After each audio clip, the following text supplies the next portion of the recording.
Yeah, I think our discipline of detail was terrible.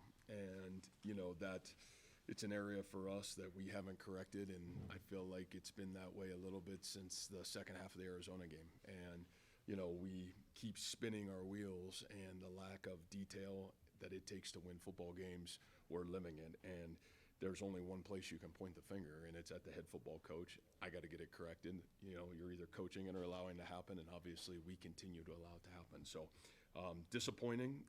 I have higher expectations for myself. I certainly apologize to our kids. I apologize to our fan base, but it's really disappointing.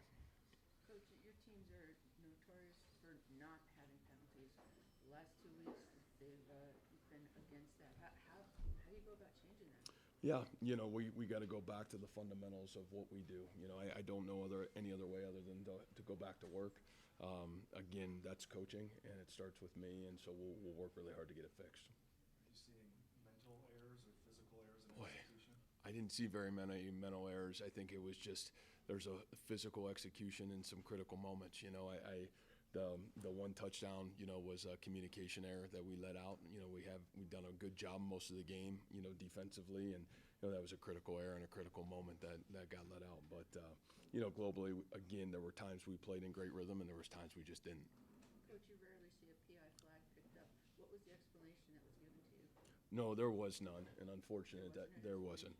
And so it's really sad, and it's a really tough situation. Now, at the end of the day, we'll have to evaluate it, but that's a tough call. But again, you can't put the game in the situation where a penalty, is the deciding factor, and unfortunately, we did that today. Would you expect an explanation on the field from the official? Yeah, I would love to hear it. I think later on it sounded like they thought that the ball it had no impact, that the DPI didn't happen until after the ball was thrown, which is not true. You had 2 fourth-down decisions. You go for it on the 19, punt near midfield. Can you just talk through your thinking on both of those? Yeah, I just felt, it's 4th and 1, and I felt like, my goodness, we were playing good defense. I still felt really confident that we could get a yard. We didn't. Lack of execution. It was a great play called, and lack of execution. And then, on 4th and 9, we had 3 timeouts. It's 4th and 9, and I just felt like with the way we've been playing defense, we could be able to get off the field, and did a great job until the 3rd down situation, and they made a great play. Dom and Peppers. Yeah, Peppers is not good. I think he'll be out for the season. It's unfortunate. Great kid, and we'll just have to see exactly what it is, but it doesn't look great. And then Dom, I think, will be okay. It was an ankle deal that he struggled to just continue to be able to push off on it. So having a bye week, I think, for him will be really positive. Coach, the talking about emotions in college football, do you think there was a hangover at all from your first loss against Cincinnati?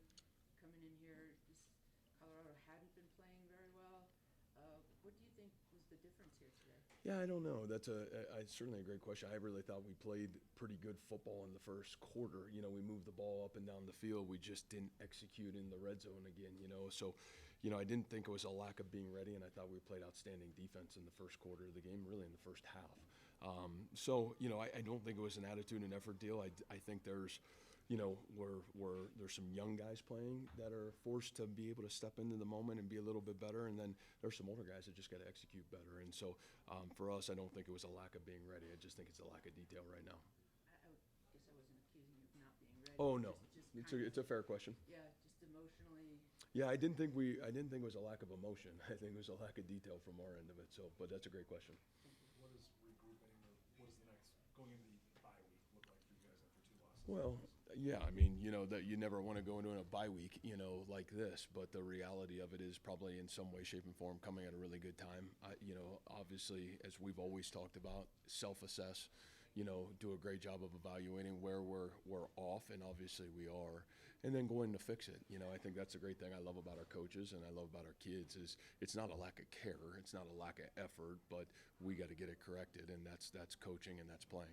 Chase Smith kicked the extra point that you had Rhodes kick off. Yeah, Chase tweaked himself, so we didn't really know what was going on. So yeah, tough situation right now, but that's kind of the life. It's kind of the world we're in right now. So we just got to keep grinding through. It was great to see Carson did a good job at least, and appreciate what he's doing for our football team right now. You're having the best luck with injuries, right? Well, you know what? That's part of the game. That's why they call you a team. Everybody good? Thank you. Awesome.